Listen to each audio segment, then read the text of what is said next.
aquí asistiendo a su sesión en terreno, que también es súper valorable, y bueno, al señor gobernador Cristian Saavedra, que está acá. Y bueno, yo vengo de parte del señor Emilio de la Cerda, secretario ejecutivo del Consejo de Monumentos Nacionales, que bueno, me manda a disculparme por no poder haber venido a asistir. Mi nombre es Macarena Silva, soy la encargada del área de gestión de proyectos y llevamos más de un año trabajando con el cambio de voluntad del Consejo desde una actitud de no solamente de proteger los monumentos nacionales, sino que también, por otro lado, una actitud más proactiva, porque uno de los diagnósticos compartidos de la Ley de Monumentos Nacionales es que es muy dificultoso y no existe incentivo a los propietarios de los monumentos nacionales para su protección. Y sobre todo en lugares como estos es muy complejo. Eso es una realidad y es compartida por todos. No obstante, sí hay algunas instancias de fomento. En el caso de la protección de monumentos nacionales, un dato que yo creo que no es menor es que esto no paga contribuciones desde que fue declarado monumento nacional y no deben ser menores. Por otro lado, sí, también la responsabilidad recae sobre los propietarios de la mantención de los monumentos nacionales.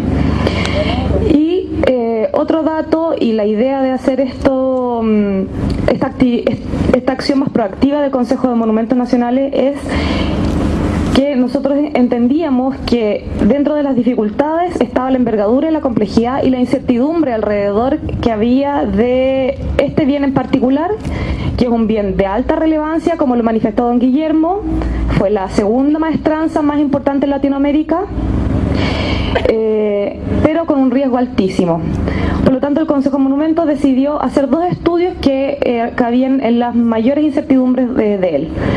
Un estudio de estructural que, como dice el señor Larreborde, efectivamente concluye que esto no se va a caer, porque de hecho la estructura aguantaba, hay que entender que esta estructura aguantaba locomotoras, por lo tanto es muy difícil que esta estructura se caiga.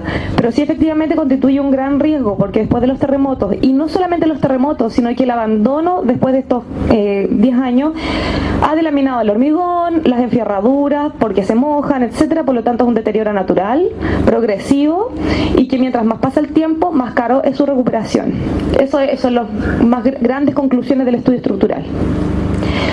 Luego hicimos un estudio de cabida. Todo esto es del año pasado, así que ahora tenemos que seguir con la siguiente etapa. El estudio de cabida empezó a explorar las alternativas que podía tener, entendiendo de que esto tenía que tener iniciativas con sostenibilidad y que la envergadura de este proyecto era tan grande que era muy difícil ser abordado por una institución en particular o por un particular solo. Que esto también es algo que se les concede a los propietarios, eso es una realidad.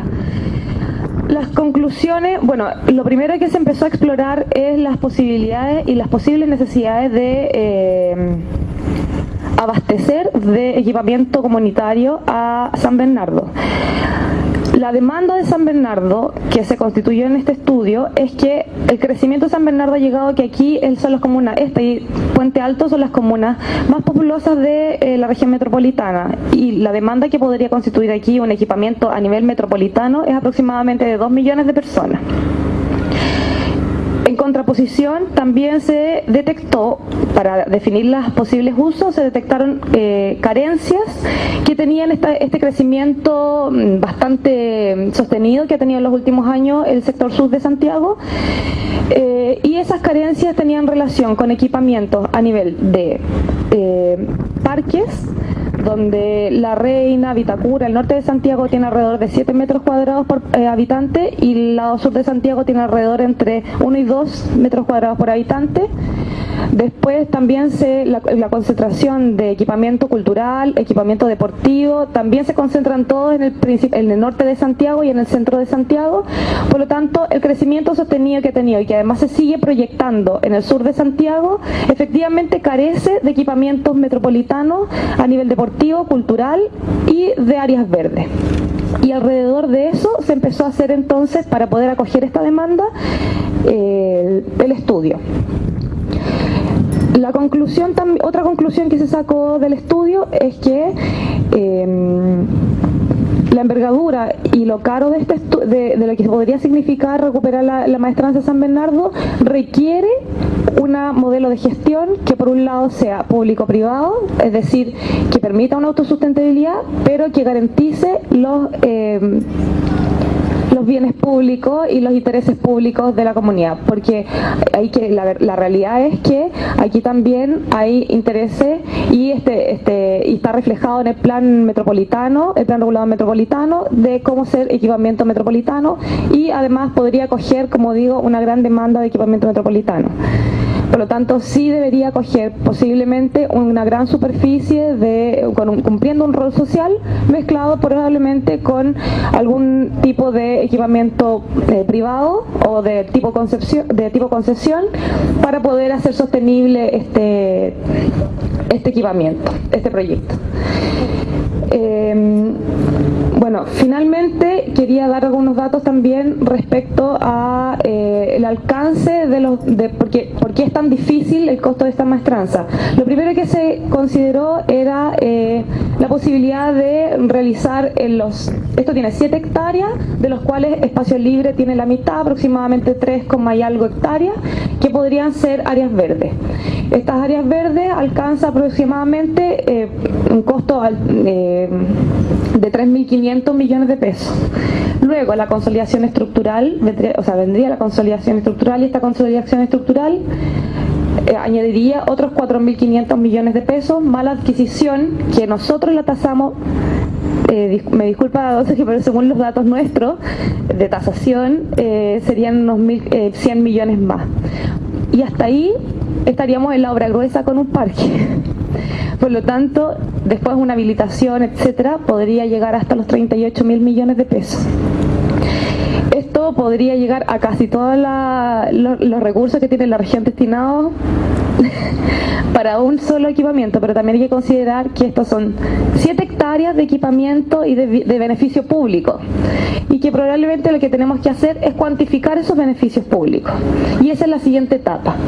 Entonces, hay que evaluar si vale la pena, considerando las carencias que tiene de ciertos bienes públicos y ciertos beneficios sociales, el área sur de Santiago, en virtud de ese crecimiento, en virtud de lo caro que constituye este proyecto. Hasta aquí hemos llegado, en el fondo, la segunda etapa, y de hecho ya hemos hecho llegar estos 2 estudios al municipio para seguir trabajando con ellos. Probablemente ya considerando estas conclusiones, hay que involucrar a otros actores a nivel metropolitano y quizás a nivel nacional, porque esto requiere un esfuerzo bastante mayor, y es clarísimo que requiere un esfuerzo del Estado, por la envergadura del proyecto, pero por la envergadura también de los beneficios que podría llegar a constituir. También considerar que, y decir que el Consejo de Monumentos Nacionales está abierto a propuestas públicas y privadas en estos talleres, siempre y cuando no se modifican los valores o no se alteren los valores por los cuales fue declarado. Nosotros hicimos y tenemos muchos referentes internacionales de sectores comerciales, gimnasios, piscinas, museos, de nivel internacional también, como proyectos de arquitectura incluso, de recuperación de espacios como este, que son posibles sin alterar los valores por los que fueron protegidos y por los que en el fondo son valiosos para toda la sociedad. Así que en realidad también tiene que ver con tener la voluntad de realizar buenas propuestas. Y yo sé que además los colegas jóvenes también, a nosotros nos han llegado muchos proyectos de estudios de título, de proyectos de títulos de universitarios, porque efectivamente ellos reconocen el valor que esto podría llegar a tener y las potencialidades desde el punto de vista arquitectónico, patrimonial y como bien público. Así es que creemos que sí tiene potencial, la escala es metropolitana, los intereses tienen que ser conjugados entre públicos y privados, y el Consejo de Monumentos está disponible para recibir propuestas y estudiarlas y guiarlas, por supuesto, para conjugar todos estos intereses. Muchas gracias.